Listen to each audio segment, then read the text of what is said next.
Hello दोस्तों, स्वागत है आपका मेरे चैनल चेस ऑलराउंडर में। कुछ नई अपडेट्स आई हैं जो बहुत इंपॉर्टेंट है। अपडेट्स क्या कह सकता हूँ, एक तरह से मैंने बहुत सारी इन्फॉर्मेशन मांगी गवर्नमेंट से और इसके पीछे का एक रीज़न भी है बहुत ज़रूरी। चाहे एक तो उत्तराखंड हो गया, एक आपका पंजाब हो गया और एक आपका हो गया अपना उत्तर प्रदेश।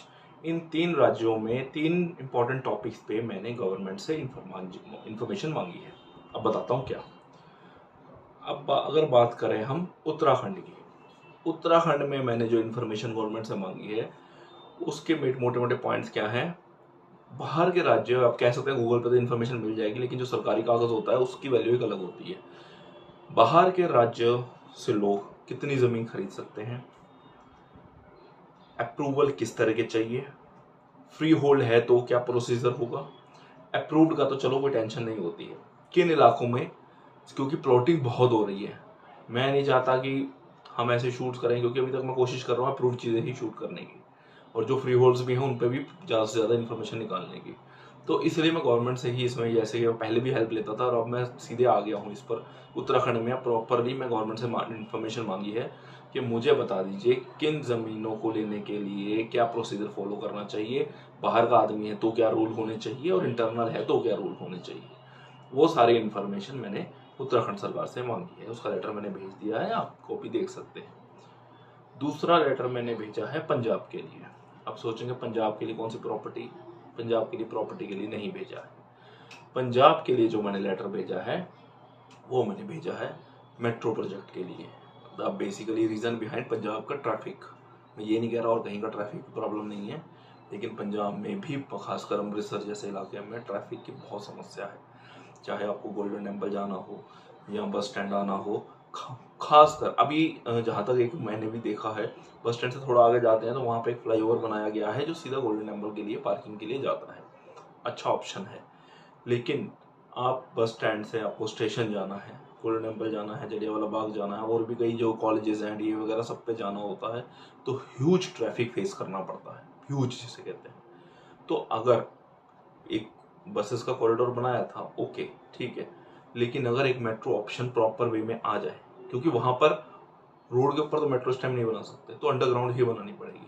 और इस टाइम ये मुद्दा उठाने का रीजन ये है कि वहां भगवंत मान जानिए आम आदमी पार्टी की गवर्नमेंट है, दिल्ली में भी केजरीवाल जी की गवर्नमेंट है। केजरीवाल जी ने यहाँ पर अगर मेट्रो पे काम किया है तो वहाँ का तो उन्हें मॉडल पता है, उन्हें यहाँ का मॉडल पता है, तो वहाँ पे इजीली वो इस चीज़ को इम्प्लीमेंट कर सकते हैं अगर चाहें तो, डिस्कशन करके। कुछ फंडिंग का मैटर होंगे और भी कई होंगे, फिजिबिलिटी चेक करनी होगी, सॉइल टेस्टिंग होगी। अगर वो सब होके निकल जाए तो मेट्रो अमृतसर के लिए एक टूरिज्म प्लेस है, बहुत बहुत ज़रूरी है।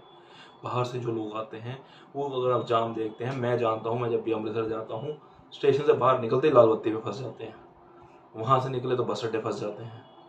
आपको जो फ्लाईओवर पार करना पड़ता है स्टेशन से और बस स्टैंड के बीच में आने के लिए, वहाँ पर भी कई बार मोस्टली टाइम जाम होता है, इवन कि उसके स्ट्रेच में भी, मतलब जहाँ से फ्लाईओवर शुरू हो रहा है और उससे पहले भी भयंकर जाम।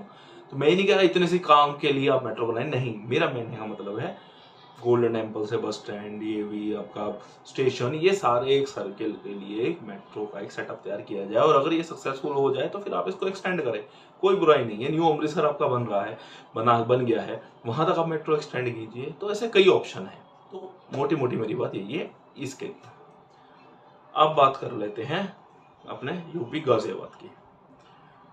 लाल कुएं को लेकर जब आप प्रॉपर्टी देखने जाते हैं तो अक्सर कुछ चीजें आपको बोली जाती हैं, इवन की और भी जगह प्रॉपर्टी देखने जाते हैं वहां पर भी एक पेट डायलॉग होता है, सर मेट्रो आपके पास यहीं आएगी, जहां आप खड़े हो वहीं गड्ढा खोद दो, वहीं मेट्रो निकलेगी। अब मैं ये नहीं कहता कि वो गलत है, देखिए मेट्रो अब 2-3 किलोमीटर का प्रपोज स्टेशन है तो वो रिकमेंड करेंगे इस बात को। 8-9 किलोमीटर अभी जो मोस्टली विलास के प्रोजेक्ट है ना, 8-9 किलोमीटर के डिस्टेंस से नीचे नहीं है।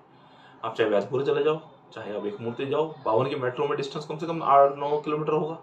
इधर लाल कुएं पे आ जाओ, आपको शहीद स्थल वाली मेट्रो मिलेगी और बोटेनिकल वाली मेट्रो मिलेगी, डिस्टेंस 7-8 किलोमीटर, ये तो है ही है।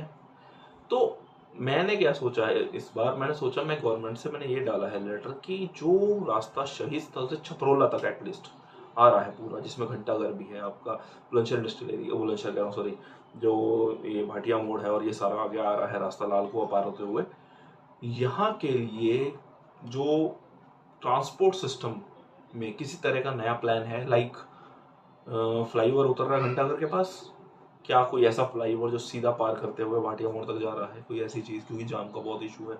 उसके बाद लाल कुआं के आगे का स्ट्रेच, हालांकि वहाँ पे फ्लाईओवर रोड चौड़ी हो रही है, फ्लाईओवर एक मूर्ति के लिए उन्होंने निकाला है।